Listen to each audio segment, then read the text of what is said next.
नमस्कार, आप देख रहे हैं बक्सर तक। बक्सर लोकसभा सीट पर भाजपा को करारी हार का सामना करना पड़ा है। बक्सर से भाजपा प्रत्याशी मिथिलेश तिवारी 30,000 वोटों से हार गए। भाजपा की हार यूं तो केवल 30,091 मतों से हुई है, लेकिन भाजपा की हार का सही समीक्षा के लिए इस बार करीब 1.5 लाख मतों का हिसाब जोड़ना होगा। ऐसा इसलिए क्योंकि बीते 2 लोकसभा चुनाव में भाजपा का क्रमशः सीट 1,17,609 और 1,32,338 मतों से जीत हासिल हुई थी। भाजपा के लिए इस बार करीब 1.25 लाख मतों की बढ़त खत्म हुई तो दूसरी तरफ पार्टी 30,000 मतों से पीछे चली गई। कुल मिलाकर देखा जाए तो भाजपा का वास्तविक नुकसान 1.5 लाख मतों का हुआ है। मत प्रतिशत के अनुसार देखें तब भी भाजपा को 1 लाख से अधिक मतों का सीधा नुकसान हुआ है। वहीं राजद ने बीते चुनाव के मुकाबले करीब मत प्रतिशत के अनुसार करीब 50,000 मत अधिक पाए हैं। मत प्रतिशत के अनुसार यह गणना कुल मतदाताओं की संख्या में वृद्धि के आधार पर सापेक्षिक है। अगर मतदाताओं की संख्या में वृद्धि को नजरअंदाज किया जाए तब भी भाजपा को बीते चुनाव के मुकाबले 64,799 मत कम मिले हैं। वहीं राजद को 82,901 मतों की बढ़त हुई है।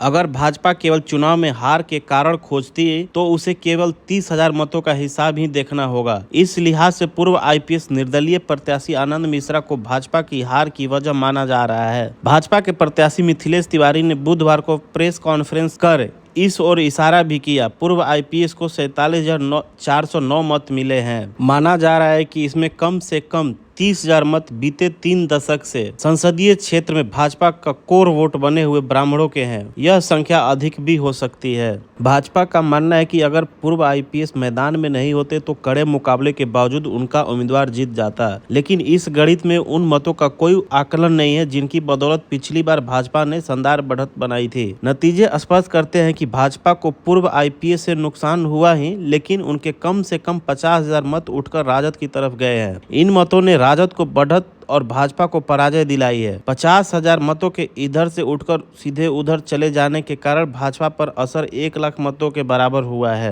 बक्सर संसदीय सीट के नतीजे पर कराकाट के असर को भी बात कही जा रही है। कहा जा रहा है कि इससे कुशवाहा ने भाजपा का साथ छोड़ दिया। इसी तरह स्वजातीय प्रत्याशी होने के कारण राजपूत मतदाताओं के साथ छोड़ने की भी बात हो रही है, लेकिन इन दोनों में से कोई भी दावा पूरी तरह सही नहीं है, क्योंकि राजपूत और कुशवाहा अगर भाजपा को पूरी तरह छोड़ देते तो भाजपा का नुकसान 2 लाख से अधिक मतों का हो सकता था। इन सभी चीजों के पीछे पार्टी के अंदर जबरदस्त खींचतान पहला कारण रही, जिसे खुद प्रत्याशी ने भी महसूस किया। बक्सर सीट पर राजद की बढ़त बहुत बड़ी नहीं रही, लेकिन इस बार समाज के हर वर्ग से उनके प्रत्याशी को कुछ न कुछ मत जरूर मिल गए। राजद के मैच समीकरण के अलावा कुछ हद तक भाजपा के कैंडिडेट वोट में भी राजद ने सेंध लगाई। इसी तरह कांग्रेस के साथ की वजह से भाजपा से नाराज ऊंची जातियों के कुछ मतदाता भी राजद की तरफ गए। राजपूत प्रत्याशी की वजह से स्वजातीय मतों का एक हिस्सा राजद को पहले भी मिलता ही रहा है।